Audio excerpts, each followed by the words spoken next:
আমার আল্লাহর মায়া কি কম। আল্লাহ বলে, গোলাম তোর মা বাবার থেকে আমি মাওলার মায়া যে কত গুণ বেশি। সন্তানের কান্না দেখলে যদি মা বাবার অন্তরে মায়া হয়, ওরে ওই মা বাবাই তো তোরে বানায় নাই, এত সুন্দর চেহারাটা দিয়া বানাইছি আমি, তোর জবান দিয়া কথা বলার শক্তি দিয়েছি আমি, আরে তোরে খানার ব্যবস্থা করেছি আমি, ঘুমের ব্যবস্থা করেছি আমি। ওরে বান্দা, তুই আমার দেওয়া জবান দিয়া যদি একবার আল্লাহ বলিয়া মোহাব্বতে ডাক দাও, ওরে আমি মাওলার কুদরতি অন্তরে মায়ার জোশ,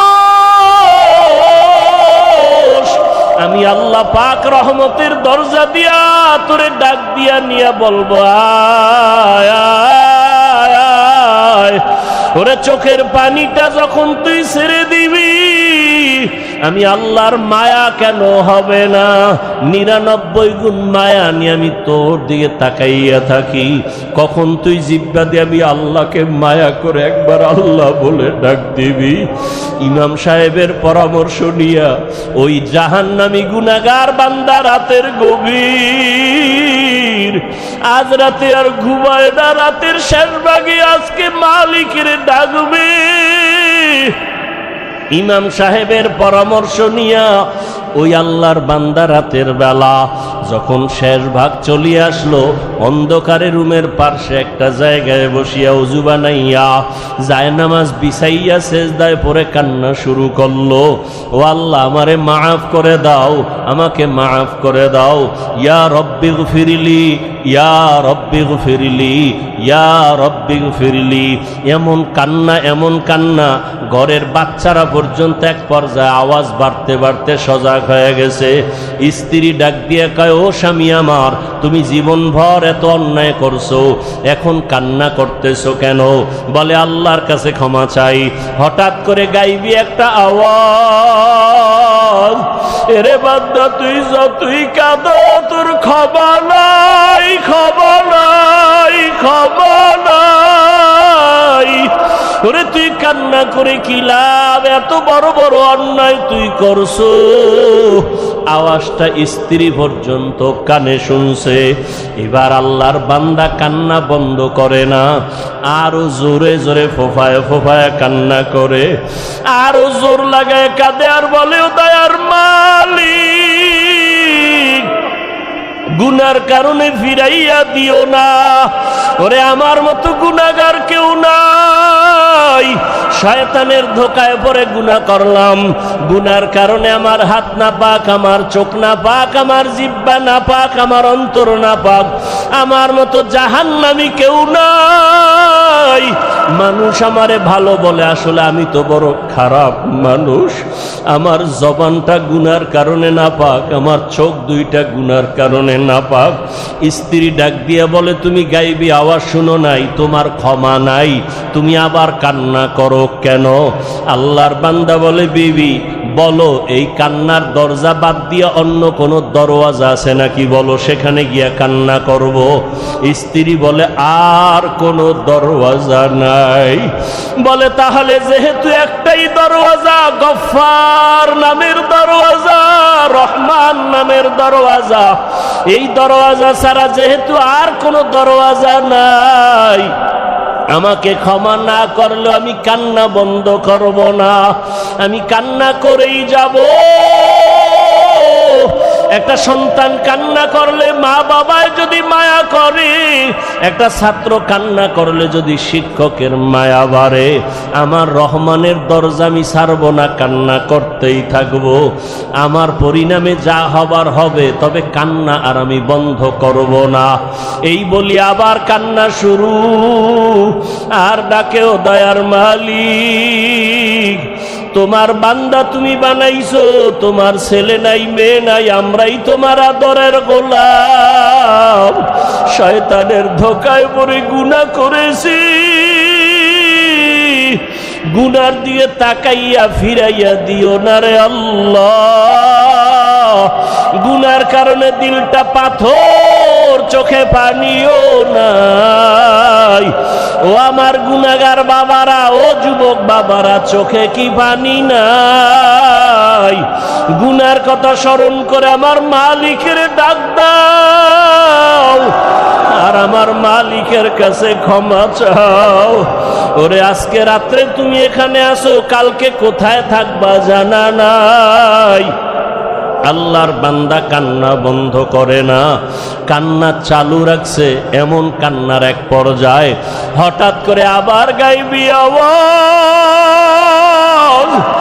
আল্লাহর পক্ষ থেকে আওয়াজ আসতেছে, ও বান্দার কাঁদিস না, তোর জীবনের গুনাহ মাফ, ওরে তোকে মাফ করে দেওয়া হয়েছে, আর কাঁদিস না। বান্দা আবার কান্না শুরু করলো, বলে এতক্ষণ কান্না করেছি ভয়ে, আযাবের ভয়, এখন কাঁদি আমার মালিকের মুহাব্বত। যত কান্না করব তত মালিকের মায়া বেড়ে যাবে। আমার মাওলা আমার দিকে মায়ার নজরে তাকাইবেন, এই জন্য আমি বেশি বেশি কান্না করতেছি। ও আল্লাহর বান্দারা, দুনিয়ার রং তামাশায় পড়িয়ে তো গুনাহ কম করো নাই। মনে চাইছে দাড়ি কাটবা, কেটে ফেলেছো, কেউ বাধা দিছে মানো নাই। মনে চাইছে নামাজ পড়বা না, কেউ বুঝাইছে নামাজ পড়ো নাই। মনে চাইছে সারা রাত মোবাইলে গুনাহ করবা, কারো বাধা মানো নাই। মনে চাইছে পার্কে ঘুরবা, পার্কে দৌড়াইছো, কারো বাধা মানো নাই। আরে কয়দিন এইভাবে চলবা, আজরাইলের হাতে কি ধরা পড়বা না? ওরে ঘুমের মধ্যেও তো কত মানুষ মরিয়া যায়, পানির তপ ভিতরে কত মানুষ ডুবিয়া যায়, গাড়ির নিচে পড়িয়া কত মানুষ মরিয়া যায়। ওরে কয়েকদিন আগে বিমানে আগুন লাগিয়া কত প্রাণ চলিয়া গেল। ও আল্লাহর বান্দা, ঘুমের ঘরে কত অসুস্থ হঠাৎ মানুষ, ভালো মানুষ অসুস্থ হইয়া মরিয়া যায়। এখনো কি গুনাহ ছাড়বা না? তওবা করো, অন্তরটাকে দিয়ে আমার মালিকের ডাক দাও মনে মনে, আর বলো, হে আল্লাহ, মজলিসের মধ্যে আমার মতো গুনাহগার বোধহয় কেউ নাই। আমার গুনার খবর আমার মা জানে না, ভাই জানে না, স্ত্রী জানে না, সন্তানেরা জানে না। ও আল্লাহ, কত গুনাহ করেছি, আজকে থেকে তওবা করতেছি, আর গুনাহ করব না। দুনিয়ার সূর্যের গরম সইতে পারি না, বেতের বাড়ি সইতে পারি না, মশার কামড় সহ্য করতে পারি না। গুনাহ নিয়ে কবরে গেলে জাহান্নামের গরম কেমন করে সহ্য করব? হাসরের ময়দানের গরম কেমন করে সহ্য করব? সাপের কামড় কেমন করে সহ্য করব? ও আল্লাহ, তওবা করতেছি, আর নামাজ ছাড়বো না, আর দাড়ি কাটবো না, আর বেপরদায় চলবো না। মা বাবার দোয়া নিয়া, শিক্ষকের দোয়া নিয়া, উলামায়ে আহলে হকের পরামর্শ নিয়া নবীজির আদর্শ মেনে চলবো।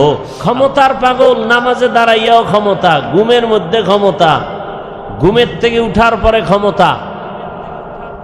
যারা যেই জিনিসের পাগল, তারা 24 ঘন্টা সেই জিনিস নিয়ে জিকির করে আর ফিকির করে। যে নারীর পাগল, তার 24 ঘন্টা জিকির আর ফিকির। বলেন না কেন? যারা গাড়ির পাগল, তারা 24 ঘন্টা জিকির আর ফিকির। যারা বাড়ির পাগল, 24 ঘন্টা জিকির আর ফিকির।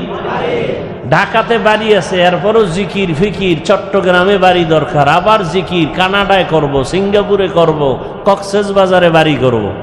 এর কি কিসের পাগল? যে নারীর পাগল, তার 24 ঘন্টা ফিকির নারী। যে ক্ষমতার পাগল, তার 24 ঘন্টা ফিকির কি? ক্ষমতা। তাহলে দুনিয়ার সবাই পাগল, কেউ ক্ষমতার পাগল, কেউ নারীর পাগল, কেউ টাকার পাগল।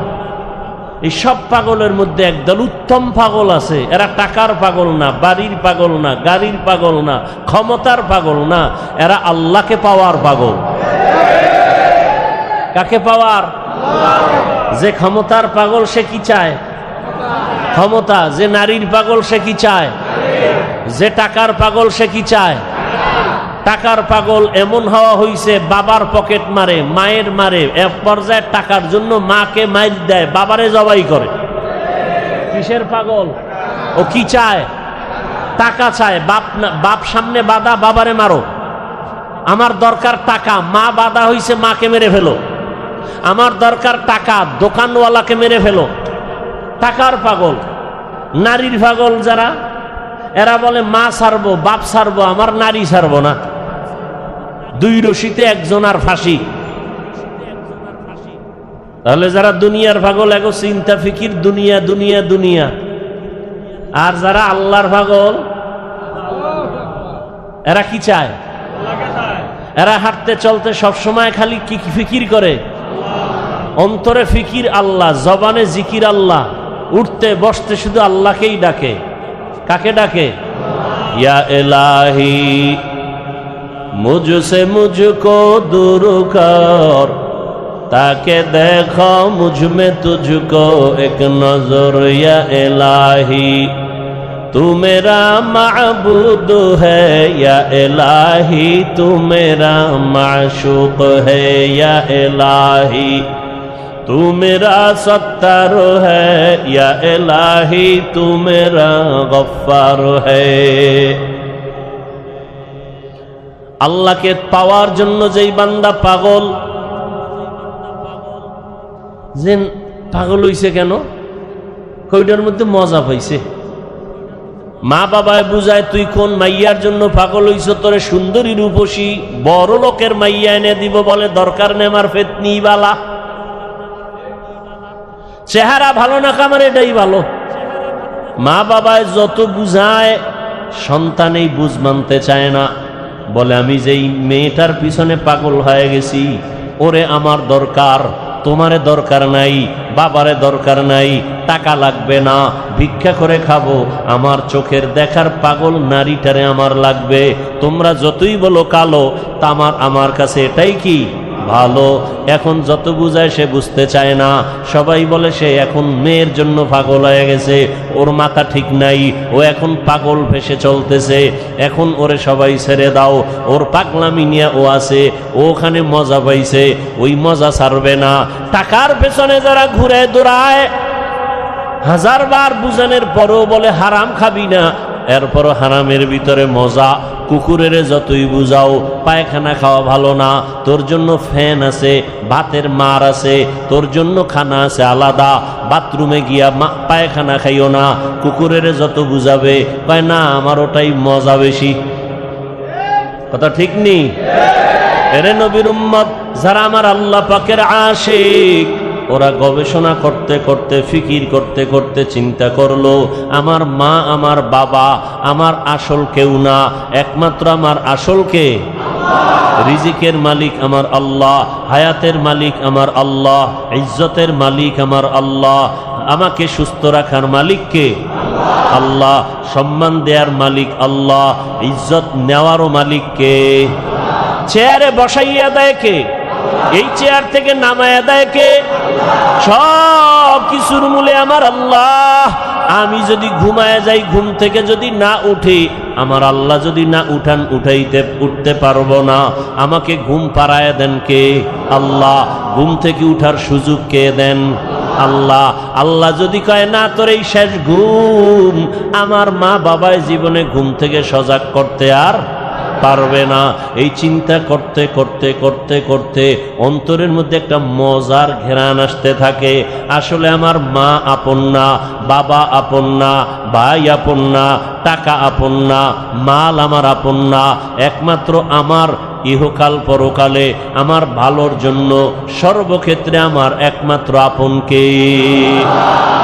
এই বুঝটা যখন এসে যায়, তখন দুনিয়ার সবাই যদি বলে নামাজ ছাড়িয়া দে, দাড়ি কেটে ফেল, ওই বান্দা বলে চাকরি ছাড়বো তারপরও দাড়ি কাটবো না। ইয়া ইলাহি মুঝসে মুঝকো दूर कर, ताके देखो मुझ में तुझको एक नजर। या इलाही तू मेरा माबूद है, या इलाही तू मेरा माशूक है। আবু জাহাল নবীরে দেখছে না?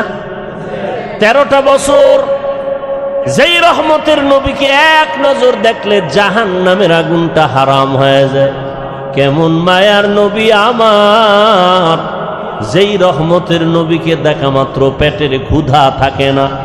কেমন মায়ার নবী আমার, যেই রহমতের নবী যেখানে কদম রাখেন ওখান থেকে মিশকের ঘেরান, যেই রহমতের নবী আমার শরীর মোবারক থেকে মিশকের ঘেরান, নবীজির ঘাম থেকে মিশকের ঘেরান। কেমন মায়ার নবী আমার, যেই নবীকে এক নজর দেখার জন্য গর্তের পিপিলিকা পাগল, নবীকে এক নজর দেখার জন্য নদীর সমুদ্রের মাছ বড় আফসুস করে, রহমতের নবীকে এক নজর দেখার জন্য জঙ্গলের প্রাণীরা পাগল হয়ে আছে। ওই নবীকে একটা নজর দেখবে জাহান্নামের আগুন হারাম হয়ে যাবে। কিন্তু কপাল বড় খারাপ, 13 বছর পর্যন্ত ওই নবীকে পাশে বসে দেখলো, বয়ান শুনলো, এরপরও একবারও কালেমা নসিব হলো না, কালেমা পড়লো না। কে? আবু জাহাল। কারণটা কি? ওর কপাল বড় খারাপ, ও এখন পর্যন্ত দুনিয়ার লোককে কন্ট্রোল করতে পারে নাই। আর অপরদিকে 27 বছরের যুবক তরবারি নিয়ে দৌড়ায় আমার নবীকে জবাই করার জন্য। রহমতের নবীকে জবাই করতে গিয়া একটা নজর চেহারা দেখা তরবারি ফালাইয়া ডাক দিয়া বলে, রহমতের নবী দয়া করে কালেমা রশি আমার গলায় লাগায় দেয়। 13 বছর নবীরে দেখিয়াও কালেমা পড়ে না, বরং বিরোধিতা। আর 27 বছরের যুবক নবীজিকে মারতে গিয়া, জবাই করতে গিয়া কালেমার মালা গলায় পড়ছে। কে?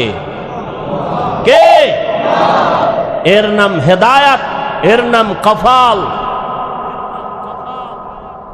এরে আল্লাহর বান্দারা, দুনিয়াতে কে পাঠাইছেন আমাদের?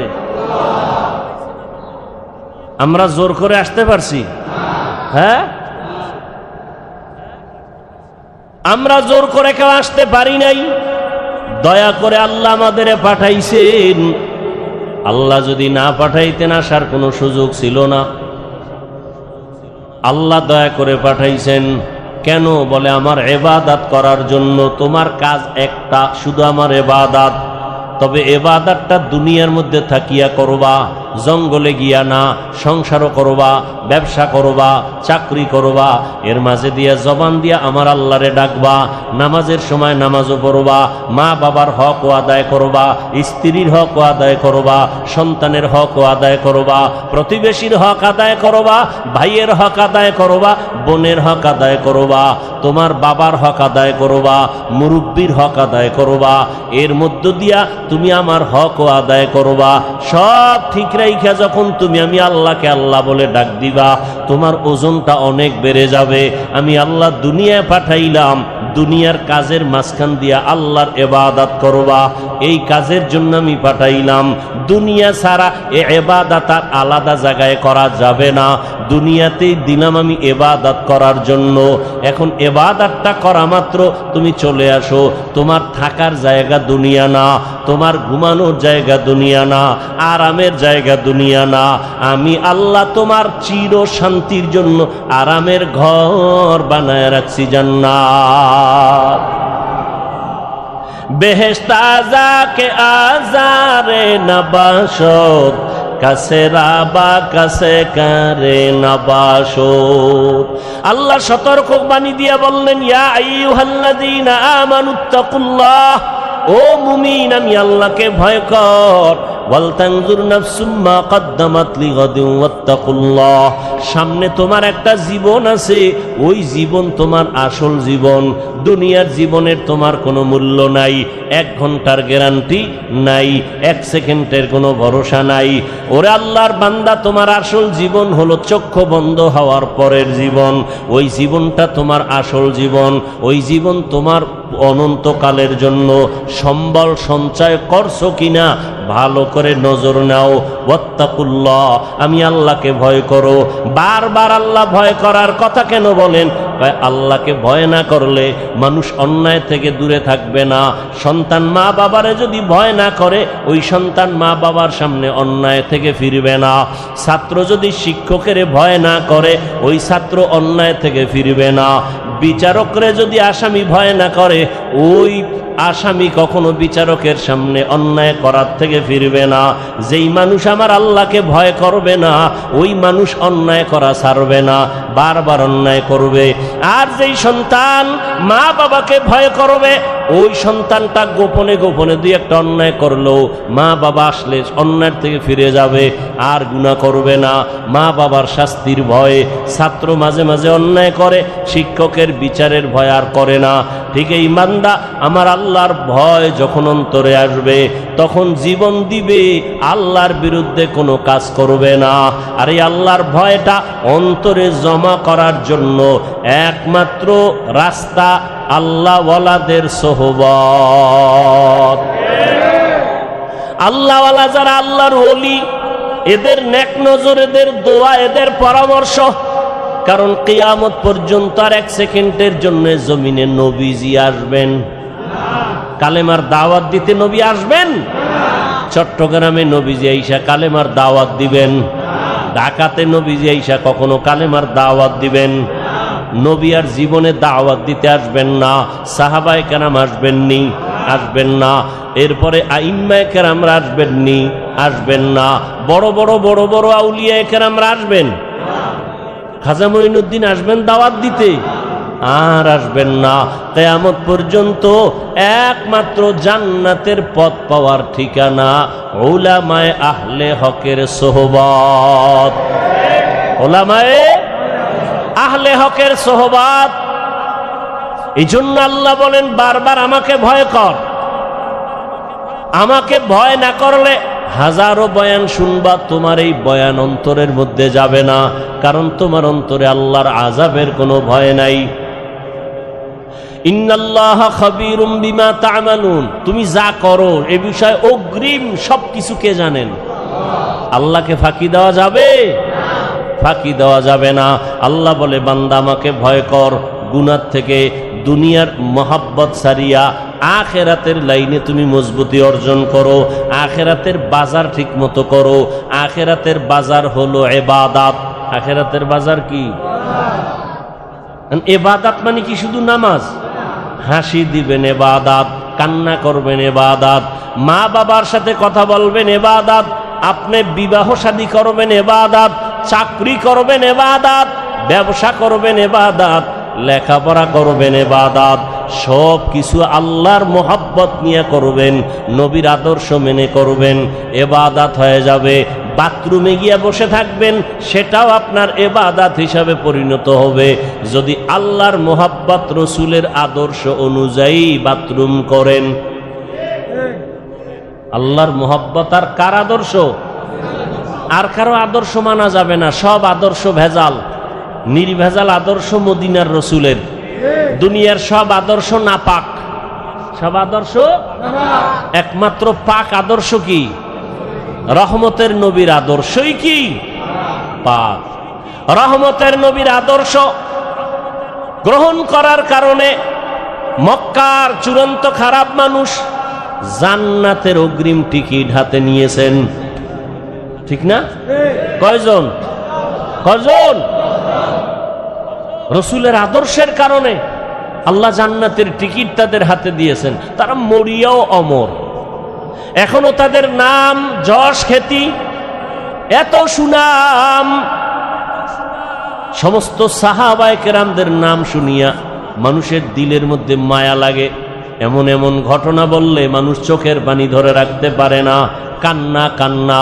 তাদের এত সুন্দর আমল, এত সুন্দর এলেম, এত সুন্দর নামাজ, এত সুন্দর তেলাওয়াত, এত সুন্দর তাকওয়া, এত সুন্দর ইখলাস, এরপরেও জান্নাতের টিকিটও হাতে রেডি, এরপরেও কান্না কান্না কান্না, সারাদিন সারা রাত শুধু কান্না। মালিকের দরবারে কেমনে দাঁড়াবো? হ্যাঁ, অন্ধকার কবরে কেমনে একা থাকবো? তাদের সম্মান কমছে? কমে নেই। আচ্ছা, আমাদের বর্তমান হালাত, সারা দুনিয়ার অবস্থা বড় খারাপ। এই খারাপের ভিতরে যাদের কাছে রসুলের আদর্শ আছে, এদের অবস্থা অনেক সম্মানের, অনেক শান্তির। এদের মতো শান্তিতে সম্মানে আর কেউ নাই। একজন আল্লাহর বান্দা টুপি পরে না, জামা পরে না, পাগড়ি পরে না, দাড়িটা রেখে দিছে।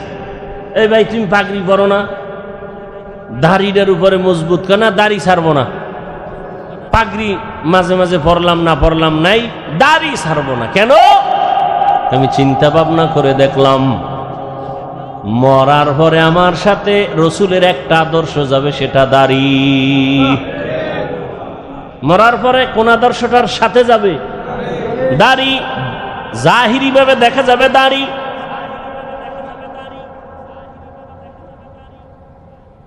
এটাই রসুলের আদর্শের প্রতীক। এই জন্য রহমতের নবী তার আদর্শর বয়ান দিয়া মানুষকে এমন ভাবে দ্বীনের দিকে আকৃষ্ট করে ফেললেন। দুনিয়ায় থাকিয়া আখিরাতের বাজার করো। এই যে বাজারে দোকানদারি ব্যবসা করে, এটা কি নিষেধ? বাজারে যাও, বাজারে যাইয়াও দুনিয়ার বাজারে গিয়াও আখিরাতের বাজার করো। কেমনে? যখন তুমি দুনিয়ার বাজারে যাও জরুরত সারার জন্য, রাস্তার ডানে হাঁটো, নজর নিচের দিকে রাখো। তোমার দোকানে কাজ সাইরা তাড়াতাড়ি আবার বাসায় চলে যাও। বাজারে সব বেশি সময় কাটায়ও না, কারণ দুনিয়াতে যত খারাপ জায়গা আছে নবীজি বলেন এর থেকে সব থেকে খারাপ জায়গা কি? বাজার। বাথরুম খারাপ না, কি খারাপ? বাথরুমের খারাপ না বলিয়া নবীজি বাজারকে খারাপ বললেন কেন? বাথরুমে ওই গুনাহ হয় না, বাজারের মধ্যে যেই পরিমাণ গুনাহ হয়। এজন্য নবী বলেন আর দুনিয়া সিজনুল মুমিন ওয়া জান্নাতুল কাফের। দুনিয়া হলো মুমিনের জন্য জেলখানা, বেঈমানের জন্য শান্তির জায়গা, বালাখানা। দুনিয়াতে যত শান্তি বেঈমানেরা করবে, পরকালে ওদের শান্তি নাই। আর মুমিনেরা যত কষ্ট দুনিয়ায় করবে, পরকালে ওদের কোনো কষ্ট নাই। তাহলে দুনিয়া মুমিনের জন্য জেলখানা মানে কি? অশান্তি। অতএব শান্তির দোয়া করার কোনো কায়দা নাই। তবে যদি আখিরাতের লাইনে চলে, আল্লাহ দুনিয়াতেও তাকে বোনাস শান্তি দিবেন। বোনাস কি দিবেন? আপনি টুপি মাথায় দেন না কেন? কয় মাথা গরম হয়ে যায়। যেই গরম। আর আমারে যদি আপনি লাখ টাকা দিয়ে বলেন টুপি পরা যাবে না, আপনার গরম আছে, আমার গরম নাই কি? আসলে আল্লাহর প্রতি মহব্বতের পার্সেন্ট আপনার কম। একজন আল্লাহর বান্দা বলে আমি ফরজ আমল তো করবই, নফল আমি ছাড়ব না। আর একজনে বলে নফল লাগে না। নফল আর একজনে কে ফরজ পর্ব তো পর্বই, নফলও ছাড়ব না। আর একজন মুমিন, সে আশিকে রাসূল, বলে আমার নফল লাগে না। মোহাব্বতের পার্সেন্ট যেমন, ইবাদতের সীমানাও তেমন। মোহাব্বতের পার্সেন্ট আপনার টুপি মাথায় দিতে গরম, আর একজনে মাথায় টুপি, এর উপরে আবার পাগড়ি। এর গরম কই? এর গরম যা কিছু আছে এর অন্তরে আসল গরম ঢুকায় রাখছে। দুনিয়ার গরম কিছুই না। যদি আমি টুপি পাগড়ি ছাড়া চলি, হাসরের ময়দানের গরম তারও কঠিন। হাসরের ময়দানের গরম আরো কঠিন। এই গরম তো কোনো গরমই না। দিনের বেলা সূর্য, রাতের বেলা নাই, এর পরেও কেন এত গরম? সূর্য তো দিনে আসিল, রাত্রে আছে নাই, এরপরও কেন এত গরম? আর এই সূর্যটা বিজ্ঞানীরা বলে 9,30,00,000 মাইল উপরে। এই সূর্যের একটা মুখ নিচে দেওয়া, বাকি সব উপরে। আবার এই মুখটার তাপ ফেরেশতারা পানি দেয় ঠান্ডার জন্য। আবার ওই তাপটা ডাইরেক্ট জমিনে আসে না, সূর্যের নিচে একটা গ্যাসের পাতলা আবরণ আছে, ওইটা আটকাইয়া রাখে সূর্যের আলোটারে। এরপরে আস্তে করে বাকি তাপটা জমিনে ছাড়ে। জমিনে আসার পরে ওই তাপটাও বান্দার কষ্ট হবে। আল্লাহ তাআলা পোশাকের আয়োজন করে দিলেন। মাথার পোশাক চুল, শরীরের পোশাক লাগাও। সূর্যের পোশাক আলোটা আইসা তোমার যেন ডাইরেক্ট হিট করতে না পারে। জঙ্গলের প্রাণীর পোশাক হইল পশম। শরীরের উপরে পশম, এরপরে চামড়া আল্লাহ দিয়া রাখছেন। আবার এই পোশাকের মধ্যে রহমতের নবী সবুজটাও ব্যবহার করেছেন, কালো রং ব্যবহার করেছেন, সাদাটা বেশি ব্যবহার করেছেন। কেন? ১৫০০ বছর পরে বিজ্ঞানীরা গবেষণা করে বের করলো রহমতের নবী সবুজ কালারটাও ব্যবহার করেছেন, কালোটাও ব্যবহার করেছেন, সাদাটা বেশি ব্যবহার করলেন কেন? বিজ্ঞানীরা এটা গবেষণা করে বের করলো সাদা কালারটা শীতের মধ্যেও শরীরের সাথে অ্যাডজাস্ট হয় এবং গরমের মধ্যেও অ্যাডজাস্ট হয়, অন্য কালার হয় না। প্রচন্ড ঠান্ডা সাদা কালার কন্ট্রোল করে শরীরের সাথে ম্যাচিং করে দেয়, প্রচন্ড গরম সাদা কাপড় সাদা কালারে কনভার্ট করে শরীরের সাথে অ্যাডজাস্ট করে দেয়, শরীরের উপরে বেশি কোনো যেন আঘাত না করে। আরব দেশে যান, সৌদি আরবে আমি গেলাম, ওখানে দেখলাম আরে আমরা পাতলা জামা পরি আর এরা মোটা মোটা সাদা জামা পরি, অনেক মোটা কাপড়ের জামা। গবেষণা তো ঠিকই, সাদা কাপড়ে প্রচন্ড গরমকে এই সাদা কালারটায় কন্ট্রোল করে ফেলে। ভাইরা আমার, সারা দুনিয়ার মানুষকে আল্লাহ পাঠাইছেন দুনিয়ার জায়গায় ইবাদত করার জন্য। তোমার কাজ ইবাদত। এবার তুমি খাবা কি সেই বিষয়ে চিন্তা কার? আল্লাহ কয় কি খাবি ওই চিন্তা পরে করো কেন? তোরে পাঠাবার আগেই তো এটা কমপ্লিট করে রাখছি, তুই এই চিন্তা করো কেন? এটা যদি করতি নাই না আগেই তো করে দিস। তুই দুনিয়াতে বাঁচবি কত ঘন্টা, কত লোকমা খানা তোর মুখে যাবে সব বরাদ্দ, কত ডোক পানি তুই পান করবি সব লেখা, কত ঘন্টা তুমি ঘুমাইবা তাও সিলেক্ট করে রাখছেন আমার আল্লাহ, সব তোমার রিজার্ভে আছে। তুমি একবেলা খাও নাই, ওটা তোমার জন্য রিজার্ভে নাই, তোমার একবেলা খানা হবে না, সব আল্লাহ রেডি করে দুনিয়ায় পাঠাইছেন।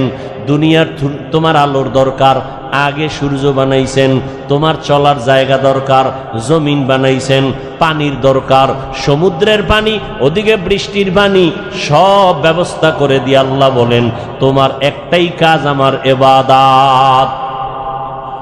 দুনিয়ার সব মানুষ 24 ঘন্টা ইবাদত করে। 24 ঘন্টা কি করে?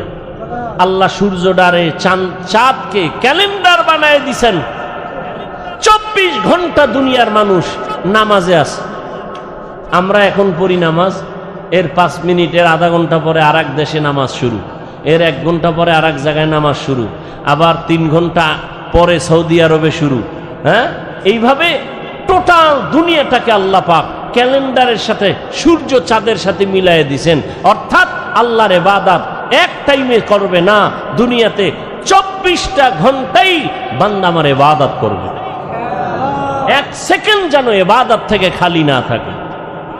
আমরা রাত্রে ঘুমাইছি, নামাজ পড়ি না, রেস্টে আছি, ইবাদত থেকে একটু জাহিরি ভাবে ইবাদত থেকে আমরা একটু রেস্টে আছি, চুপচাপ।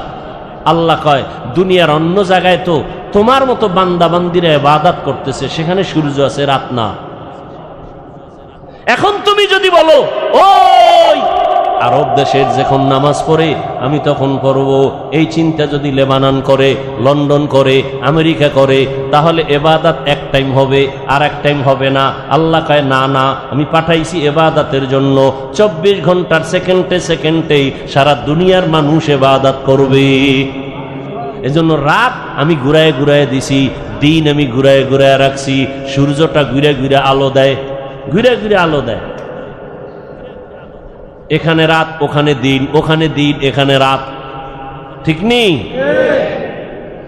আল্লাহ নিজাম করে দিলেন, সিস্টেম করে দিলেন, তার বান্দারা সব সময় ইবাদতের মধ্যে থাকবে। ওই আল্লাহর ইবাদতের জন্য বান্দা তোমাকে বড় পীর, মাওলানা, মুফতি, মুহাদ্দিস, এমএ পাস, বিএ পাস করা লাগবে না। তোমার অন্তর পরিশুদ্ধ করা লাগবে, অন্তর গুনাহমুক্ত করতে হবে। আর অন্তরকে যদি গুনাহমুক্ত করতে চাও, এই জমিনের মধ্যে একা একা সম্ভব না। অন্যের মাধ্যমে তোমার অন্তর পরিশুদ্ধ করো। অন্যের মাধ্যম অন্য কারা? একমাত্র নবীজির আদরের বন্ধু উলামায়ে আহলে হক। সমস্ত উলামায়ে আহলে হক ওয়ারাসাতুল আম্বিয়া, আম্বিয়ায়ে কেরামের ওয়ারিস। আলেম ওলামা ছাড়া আমার রসুলের আর কোনো আপন বন্ধু কেউ নাই। অতএব এদের কথা শুনে আমল করো। নবী বলেন এদের কথা শুনে যদি চলো আমি রসুল তোমার উপরে খুশি। আল্লাহ কয় রসুল যার উপরে খুশি আমি আল্লাহ তার উপরে খুশি, আর আমি আল্লাহ যার উপরে খুশি সে বিনা হিসাবে জান্নাতি। আতিনা ফি দারে দুনিয়া না হাসান, আতিনা ফি দারে উকবা না হাসান, ইয়া গিয়াসাল মুস্তাগীসিন ইহদিনা লাফতিখারা বিল উলুমে ওয়াল গিনা।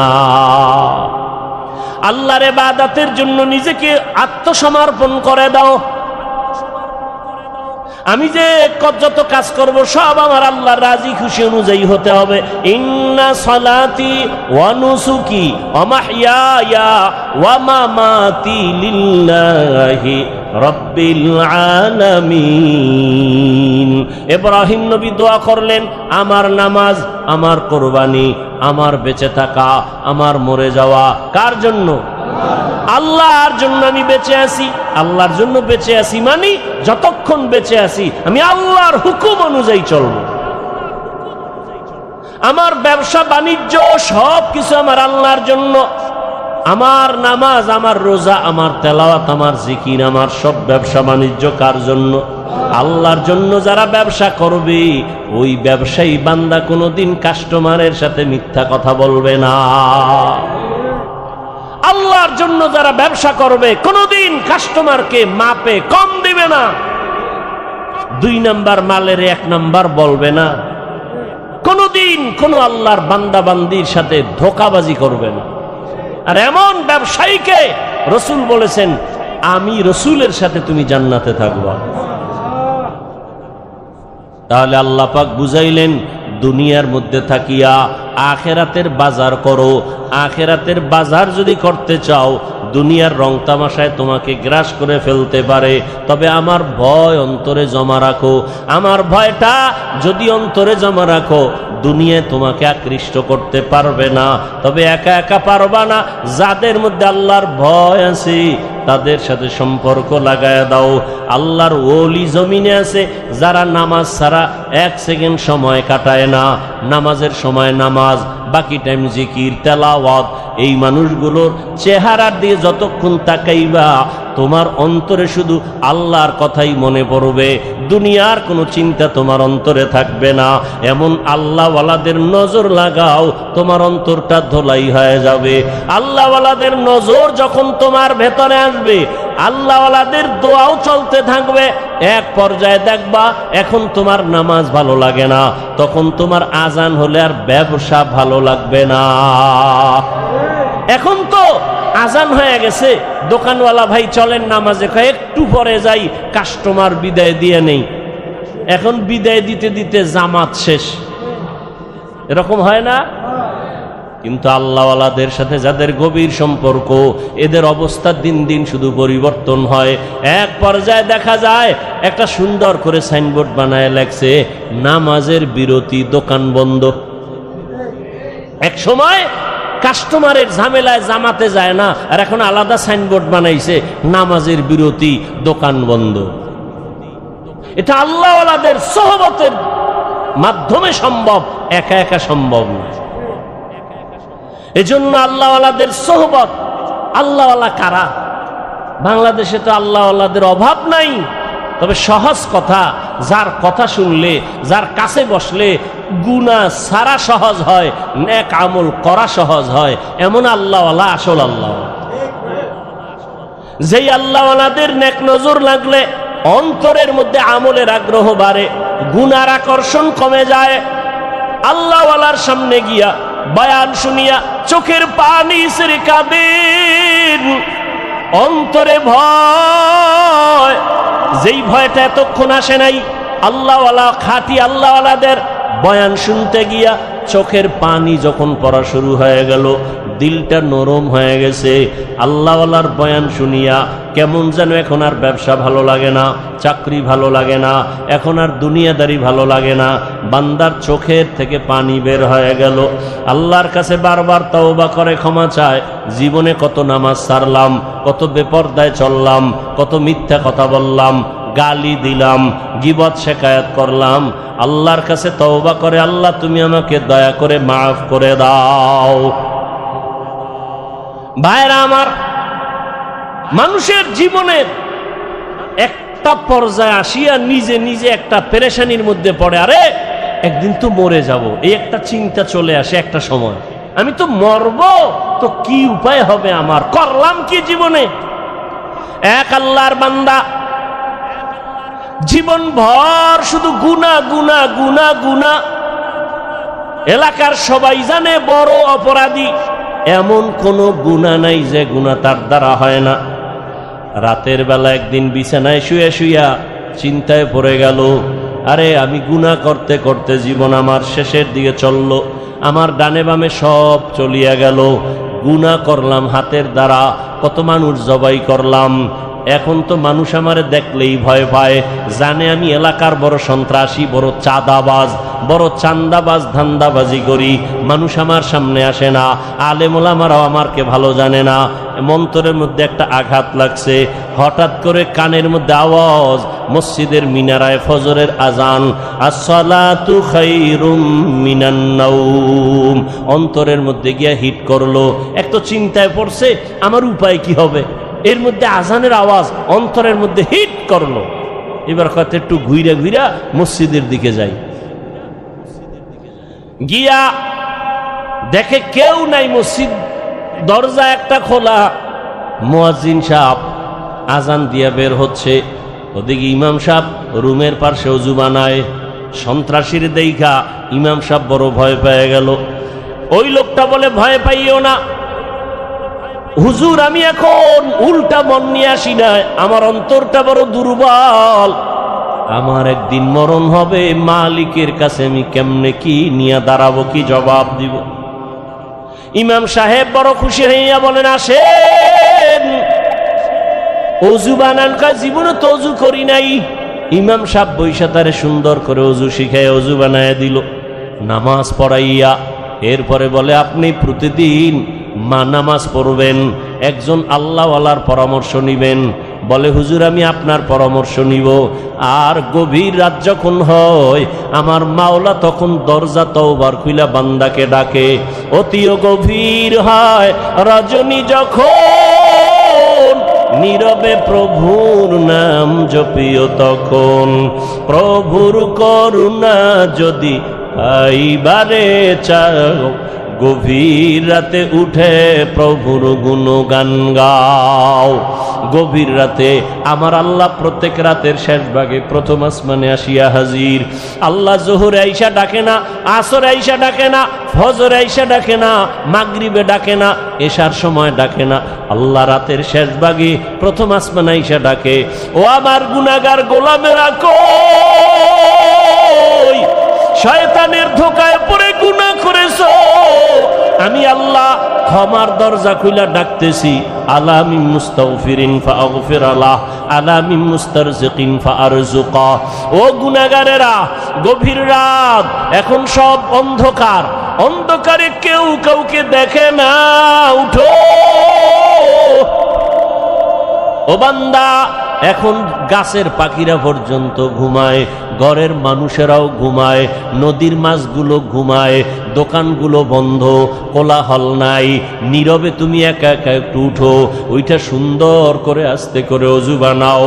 ও দোকানওয়ালারা, ও ব্যবসায়ী বাবারা, ওরে দোকানদারি কইরা রাত্র 2টা 2:30টায় বাসায় যাও, যাইয়া তুমি ফ্রেশ হইয়া ঘুমায় যাও। তুমি যদি একটু চিন্তা করতা, এই টাইমে তো আমার মালিক আসমানে হাজির হয়ে গেছে, আমাকে ডাকতেছে। কত মানুষ ঘুমাইয়া যায়, উঠতে পারে না, আর তুমি ঠিক টাইমেই যায় বাসায় ঢুকছো। তুমি কি পারলা না ওযু বানাইয়া 2 রাকাত নামাজ পড়া সিজদায় গিয়া যদি কান্না করে বলতা, ও দয়ার মালিক, হারানো গোলাম তোমার দরওয়াজায় হাজির, মেহেরবানি করে তুমি মাফ করে দাও।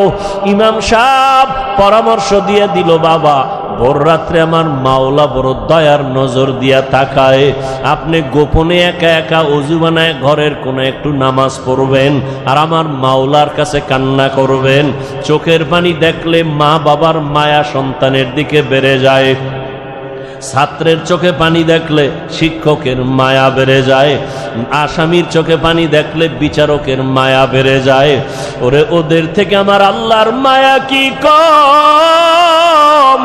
আল্লাহ বলে, গোলাম তোর মা বাবার থেকে আমি মাওলার মায়া যে কত গুণ বেশি। সন্তানের কান্না দেখলে যদি মা বাবার অন্তরে মায়া হয়, ওরে ওই মা বাবাই তো তোরে বানায় নাই, এত সুন্দর চেহারাটা দিয়া বানাইছি আমি, তোর জবান দিয়া কথা বলার শক্তি দিয়েছি আমি, আরে তোরে খানার ব্যবস্থা করেছি আমি, ঘুমের ব্যবস্থা করেছি আমি। ওরে বান্দা তুই আমার দেওয়া জবান দিয়া যদি একবার আল্লাহ বলিয়া মোহাব্বতে ডাক দাও, ওরে আমি মাওলার কুদরতি অন্তরে মায়ার জোশ, আমি আল্লাহ পাক রহমতের দরজা দিয়া তোরে ডাক দিয়া নিয়া বলবো আয় আয় আয়। ওরে চোখের পানিটা যখন তুই ছেড়ে দিবি, আমি আল্লাহর মায়া কেন হবে না? 99 গুণ মায়া নিয়ে আমি তোর দিকে তাকাইয়া থাকি। কখন তুই জিব্বা দিয়ে আমি আল্লাহকে মায়া করে একবার আল্লাহ বলে ডাক দিবি। ইমাম সাহেবের পরামর্শ নিয়া ওই জাহান্নামী গুনাহগার বান্দা রাতের গভীর, আজ রাতে আর ঘুমায় না, রাতের শেষ ভাগে আজকে মালিকের ডাকবে। ইমাম সাহেবের পরামর্শ নিয়া ওই আল্লাহর বান্দা রাতের বেলা যখন শেষ ভাগ চলিয়ে আসলো, অন্ধকারে রুমের পার্শ্বে একটা জায়গায় বসিয়া উজু বানাইয়া জায়নামাজ বিছাইয়া সেজদায় পড়ে কান্না শুরু করলো, ও আল্লাহ আমারে মাফ করে দাও, আমাকে মাফ করে দাও, ইয়া রব্বি গফিরলি, ইয়া রব্বি গফিরলি, ইয়া রব্বি গফিরলি। এমন কান্না, এমন কান্না, ঘরের বাচ্চারা পর্যন্ত এক পর্যায়ে আওয়াজ বাড়তে বাড়তে সজাগ হয়ে গেছে। স্ত্রী ডাক দিয়ে কয়, ও স্বামী আমার, তুমি জীবনভর এত অন্যায় করছো, এখন কান্না করতেছো কেন? বলে আল্লাহর কাছে ক্ষমা চাই। হঠাৎ করে গাইবি একটা আওয়াজ, এরে বান্দা তুই যতই কাঁদো তোর ক্ষমা নাই, ক্ষমা নাই, ক্ষমা নাই। ওরে তুই কান্না করে কি লাভ? এত বড় বড় অন্যায় তুই করছো। আওয়াজটা স্ত্রী পর্যন্ত কানে শুনছে। এবার আল্লাহর বান্দা কান্না বন্ধ করে না, আরো জোরে জোরে ফোফায় ফোফায় কান্না করে, আরো জোর লাগায় কাঁদে আর বলে, ও দয়ার মালিক, গুনার কারণে ফিরাইয়া দিও না, ওরে আমার মতো গুনাহগার কেউ নাই, শয়তানের ধোকায় পড়ে গুনাহ করলাম, গুনার কারণে আমার হাত না পাক, আমার চোখ না পাক, আমার জিহ্বা না পাক, আমার অন্তর না পাক, আমার মতো জাহান্নামী কেউ নাই। মানুষ আমারে ভালো বলে, আসলে আমি তো বড় খারাপ মানুষ, আমার জবানটা গুনার কারণে না পাক, আমার চোখ দুইটা গুনার কারণে না পাক। স্ত্রী ডাক দিয়া বলে, তুমি গাইবি আওয়াজ শুনো নাই, তোমার ক্ষমা নাই, তুমি আবার কান্না করো কেন? আল্লাহর বান্দা বলে, বিবি বলো এই কান্নার দরজা বাদ দিয়া অন্য কোনো দরওয়াজা আছে নাকি, বলো সেখানে গিয়া কান্না করব। স্ত্রী বলে, আর কোনো দরওয়াজা নাই। বলে, তাহলে যেহেতু একটাই দরওয়াজা, গফফার নামের দরওয়াজা, রহমান নামের দরওয়াজা, এই দরওয়াজা ছাড়া যেহেতু আর কোনো দরওয়াজা নাই, আমাকে ক্ষমা না করলেও আমি কান্না বন্ধ করব না, আমি কান্না করেই যাব। একটা সন্তান কান্না করলে মা বাবায় যদি মায়া করে, একটা ছাত্র কান্না করলে যদি শিক্ষকের মায়া বাড়ে, আমার রহমানের দরজা আমি ছাড়ব না, কান্না করতেই থাকবো। আমার পরিণামে যা হবার হবে, তবে কান্না আর আমি বন্ধ করব না। এই বলি আবার কান্না শুরু, আর ডাকেও দয়ার মালিক, তোমার বান্দা তুমি বানাইছো, তোমার ছেলে নাই মেয়ে নাই, আমরাই তোমার আদরের গোলাম। শয়তানের ধোঁকায় পড়ে গুনাহ করেছি, গুনার দিয়ে তাকাইয়া ফিরাইয়া দিও না রে আল্লাহ। গুনার কারণে দিলটা পাথর, চোখে পানিও নাই। ও আমার গুনাহগার বাবারা, ও যুবক বাবারা, চোখে কি পানি নাই? গুনার কথা স্মরণ করে আমার মালিকের ডাক দাও, আর আমার মালিকের কাছে ক্ষমা চাও। ওরে আজকে রাত্রে তুমি এখানে আসো, কালকে কোথায় থাকবা জানা নাই। আল্লাহর বান্দা কান্না বন্ধ করে না, কান্না চালু রাখছে। এমন কান্নার এক পর্যায়ে হঠাৎ করে আবার গাইবি আওয়াজ, আল্লাহর পক্ষ থেকে আওয়াজ আসতেছে, ও বান্দার কাঁদিস না, তোর জীবনের গুনাহ মাফ, ওরে তোকে মাফ করে দেওয়া হয়েছে, আর কাঁদিস না। বান্দা আবার কান্না শুরু করলো, বলে এতক্ষণ কান্না করেছি ভয়ে, আযাবের ভয়, এখন কাঁদি আমার মালিকের মুহাব্বত। যত কান্না করব তত মালিকের মায়া বেড়ে যাবে। আমার মাওলা আমার দিকে মায়ার নজরে তাকাইবেন, এই জন্য আমি বেশি বেশি কান্না করতেছি। ও আল্লাহর বান্দারা, দুনিয়ার রং তামাশায় পড়িয়ে তো গুনাহ কম করো নাই। মনে চাইছে দাড়ি কাটবা, কেটে ফেলেছো, কেউ বাধা দিছে মানো নাই। মনে চাইছে নামাজ পড়বা না, কেউ বুঝাইছে নামাজ পড়ো নাই। মনে চাইছে সারা রাত মোবাইলে গুনাহ করবা, কারো বাধা মানো নাই। মনে চাইছে পার্কে ঘুরবা, পার্কে দৌড়াইছো, কারো বাধা মানো নাই। আরে কয়দিন এইভাবে চলবা, আজরাইলের হাতে কি ধরা পড়বা না? ওরে ঘুমের মধ্যেও তো কত মানুষ মরিয়া যায়, পানির তপ ভেতরে কত মানুষ ডুবিয়া যায়, গাড়ির নিচে পড়িয়া কত মানুষ মরিয়া যায়। ওরে কয়েকদিন আগে বিমানে আগুন লাগিয়া কত প্রাণ চলিয়া গেল। ও আল্লাহর বান্দা, ঘুমের ঘরে কত অসুস্থ হঠাৎ মানুষ, ভালো মানুষ অসুস্থ হইয়া মরিয়া যায়। এখনো কি গুনাহ ছাড়বা না? তওবা করো, অন্তরটাকে দিয়ে আমার মালিকের ডাক দাও মনে মনে, আর বলো, হে আল্লাহ, মজলিসের মধ্যে আমার মতো গুনাহগার বোধহয় কেউ নাই। আমার গুনার খবর আমার মা জানে না, ভাই জানে না, স্ত্রী জানে না, সন্তানেরা জানে না। ও আল্লাহ, কত গুনাহ করেছি, আজকে থেকে তওবা করতেছি, আর গুনাহ করব না। দুনিয়ার সূর্যের গরম সইতে পারি না, বেতের বাড়ি সইতে পারি না, মশার কামড় সহ্য করতে পারি না। গুনাহ নিয়ে কবরে গেলে জাহান্নামের গরম কেমন করে সহ্য করব? হাসরের ময়দানের গরম কেমন করে সহ্য করব? সাপের কামড় কেমন করে সহ্য করব? ও আল্লাহ, তওবা করতেছি, আর নামাজ ছাড়বো না, আর দাড়ি কাটবো না, আর বেপরদায় চলবো না। মা বাবার দোয়া নিয়া, শিক্ষকের দোয়া নিয়া, উলামায়ে আহলে হকের পরামর্শ নিয়া নবীজির আদর্শ মেনে চলবো। আল্লাহ আমাদের খাঁটি তওবাওয়ালা জীবন দান করেন, তওবার উপরে মজবুত হইয়া চলার তৌফিক দান করেন, আমিন।